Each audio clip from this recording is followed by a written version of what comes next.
Alright, so today's video actually starts chapter 3, which is the behavior of the firm. So we're trying to understand how firms make certain decisions. This is similar to what we learned in chapter 2, right? So in chapter 2, we understand how consumers behave. Now we're just trying to understand how firms behave and how they make certain decisions, alright? And we're going to use the Isocost and the Isoquant to help us understand this. And of course, we always begin by asking ourselves, so what does the Isocost and the Isoquant mean? Alright, so let's explore that into further detail. Let's begin with the isocost. The term iso here is actually a Greek word that means same. So the isocost basically translates directly into same cost. It is a graph that shows all the combinations of inputs given the same cost budget. Notice that the word same is in the definition of the isocost, and that's why it's called the isocost, right? So when a firm wants to produce certain goods, it's going to need some resources, okay? And those are the inputs that I'm referring to. In general, we're going to take a look just at two types of resources. We're going to take a look at capital, which is denoted by a capital K, and labor, which is denoted by a capital L.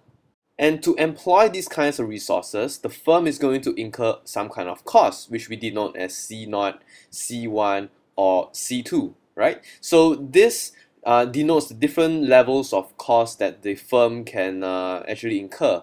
So for labor, we pay labor wages, right? So it's denoted by a capital W, and W here refers to the nominal wage. And as for capital, we actually incur a interest rate cost. Now, just let me explain why the cost of capital is actually the interest rate. It is because there is an opportunity cost of not putting this money into the bank to earn that interest rate. Instead, the firm is taking this amount of money and putting it into machines, vehicles, stuff like that to create those goods. That is why the opportunity cost of capital is actually the interest rates. Okay, so I can actually represent the ISO cost in a mathematical equation as well. It would be the total cost is equals to the wage rate times the amount of labor plus the interest rates times the amount of capital that we employ.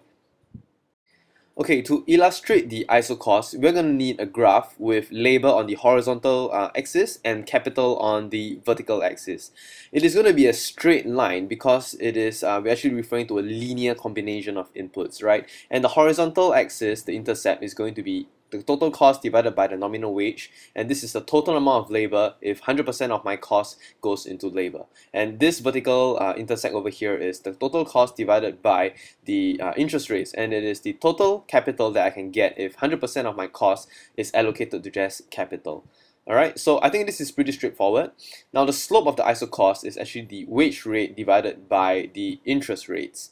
I'm not going through this in so much detail because I think by looking at all this stuff, you actually recall chapter 2's concept of the budget constraint. It is very, very similar to the budget constraint. And if you're going to compare the budget constraint with the ISO cost, let's take a look at what the budget constraint wants to do. It wants to go upwards, right? Because the consumer having a higher budget will actually let him buy more good X and good Y. However, for an ISO cost, he actually wants to move inwards. Why? Because to achieve a lower cost, you just move towards the origin, right? And that is what the firm is trying to do. It is trying to minimize its cost. We'll go into that later. Now let's talk about the isoquant. And again, iso here refers to same, and quant is of course quantity, so it means same quantity. So the isocost is actually a graph that shows all the different combinations of inputs that a firm is going to require to produce the same quantity of a particular good.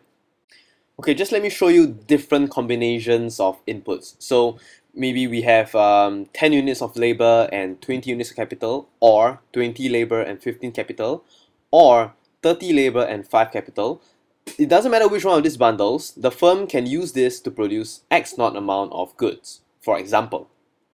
So maybe X naught is, say, 15 units of X. If you're going to increase the quantity produced to X1 or X2, they're going to have to increase the amount of inputs that they put into the bundles, right? So in conclusion, all these bundles here can actually produce X naught amount of X. Okay, so that's what it means by the different combination of inputs that produces the same quantity of a particular good. So let's look at this in a graphical Thanks for watching a sample of the Quickonomics online learning experience. We hope you've enjoyed it. We believe that true happiness lies in realizing ambitions and dreams. That's why we make our products specific to your needs, simple to understand and captivating, so that you can learn effectively while saving time, realizing those ambitions and dreams. The Quickonomics online learning experience is a range of supplementary lectures, tutorials, and exam solutions in the form of videos, which you can conveniently view anytime, anywhere. Watching our videos before and after your regular lessons at school, we aim to give you joy in learning and build academic confidence at the comfort of your own relaxed learning environment. So how can you begin? We welcome you to purchase Quickie Dollars to redeem the videos for full access to the Quickonomics online learning experience. Thank you for starting with Quickonomics.